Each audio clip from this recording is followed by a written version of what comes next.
What's going on, everyone? This is just your friendly reminder to not let Christian hypocrites turn you off to who the historical Jesus is, who is arguably, I think beyond a doubt, the best human who's ever lived. He's made the most positive change in human society, and he's inspired billions of people to love God and to love their neighbor as they love themselves because of his teachings. But not only his teachings, don't get turned off to the historical Jesus who actually historically rose from the grave after being crucified on the cross under Pontius Pilate for the forgiveness of human sins. That was his intention.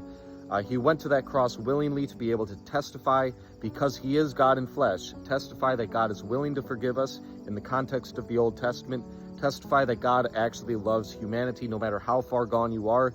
God still loves you. He suffered tremendously to be able to prove that to you. So don't let people who are not following the teachings of Christ turn you off to who the historical Jesus really is. Whether it's a pastor who's not treating people right, whether it's a colonizer in the 1800s who's not treating the Native Americans right. If people do not line up with the teachings of Christ found in his biographical works, which are historically well attested to and preserved, Matthew, Mark, Luke, and John, then they are by definition a hypocrite. Another thing I want people to not get so hung up on and turned off to Jesus because of is the Holy Trinity, how God is taught to be Father, the angel of the Lord, and the Spirit of Yahweh in the Old Testament, and he's taught to be the Father, Son, and Holy Spirit in the New Testament. Obviously, these are the three persons of the Trinity. The angel of the Lord is, of course, Jesus in the Old Testament. But don't get turned off to Jesus because the nature of God is incomprehensible to human beings and is unlike anything in creation.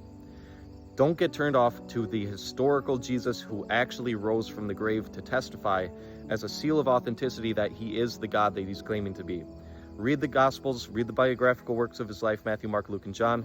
Pray to Jesus, experiment in a prayer with Jesus, and keep reaching out to him, because he showed up and he gave us God's love. He gave us the testament through his life of God's authentic love for human beings. Stay blessed, everyone. Read about him in Matthew, Mark, Luke, and John again, and the teachings of his disciples in the New Testament. God really loves us. We can know that through the historical life of Jesus. Stay blessed, y'all.